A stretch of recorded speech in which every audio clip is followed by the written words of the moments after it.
임강연 후보자님 맞은편에 계시다가 이렇게 후보자가 되셔서 축하를 드려야 되는데 축하드리기 전에 지금 후보자 청문회라서 제가 질문을 드리겠습니다.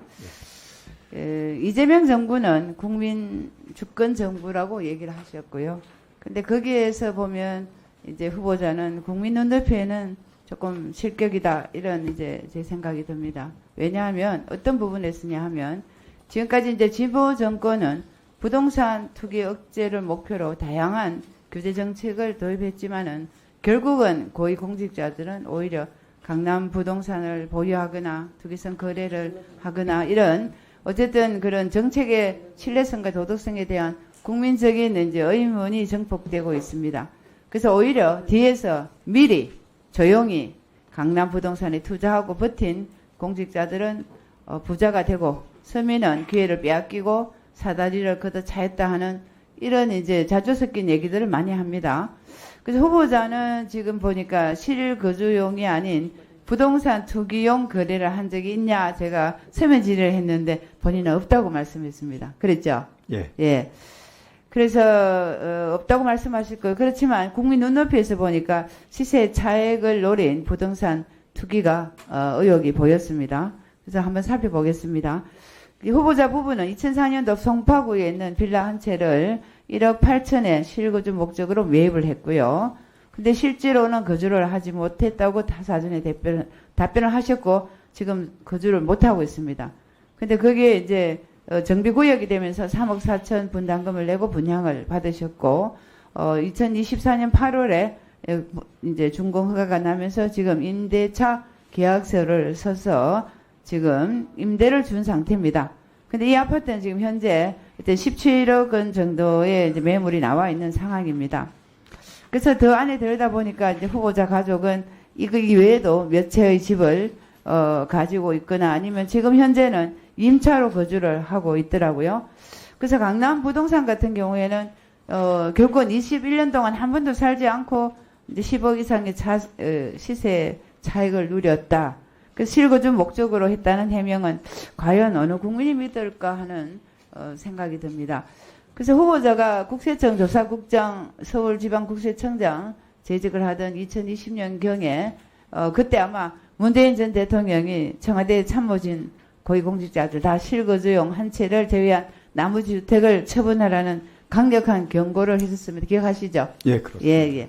그래서 이제 직접 명령을 내렸던 노영민 전 비서실장이 결국은 강남 아파트는 팔지 않고 지역구인 청주의 집을 팔아서 외부 사람들은 똘똘한 한 채를 챙겼다고 본인은 집이 매매가 되지 않았다 이렇게 변명을 했었습니다.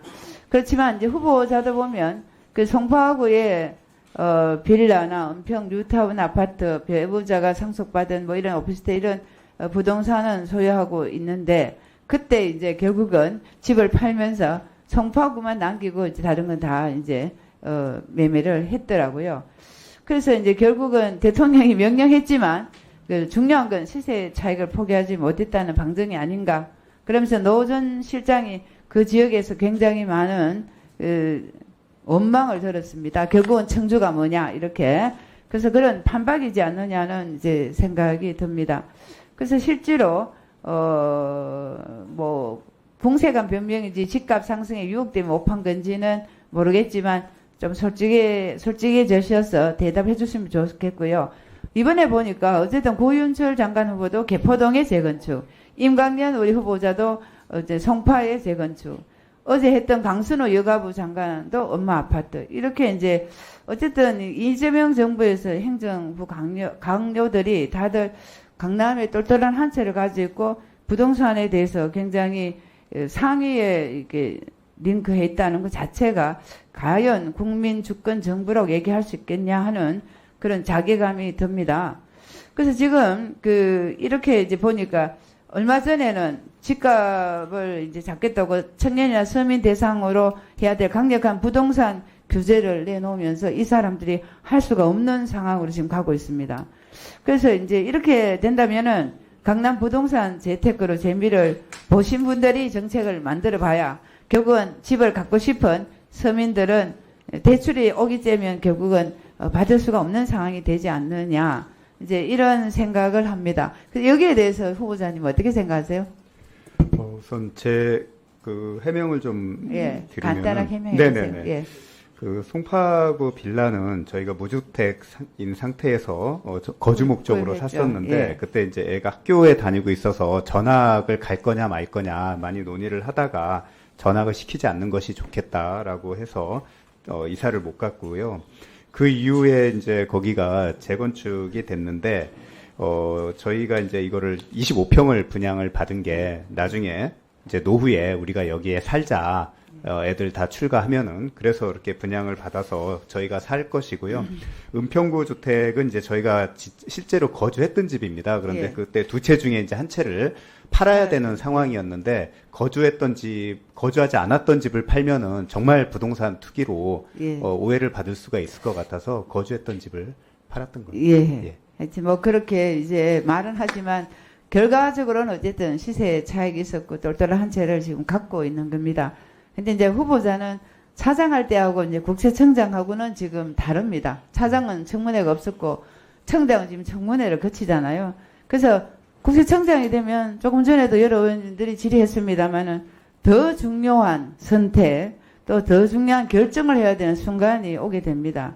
그래서 그때 2020년도에는 강남 아파트를 선택했지만 앞으로는 이제 국민 눈높이에 사셔야 되니까 이렇게 결정해야 될 이런 상황이 왔을 때는 때로는 희생을 해야 될 때도 있고 그런 이제 최소한의 결정을 해야 될 때가 있습니다. 그래서 청장님 지금 이제 되면서 여러 가지로 염려가 많은데 그 염려가 그야말로 무색할 수 있도록 본인이 이 청장으로서의 업무에 잘 할 수 있다고 저는 생각을 합니다만 본인이 한번 얘기해 보세요.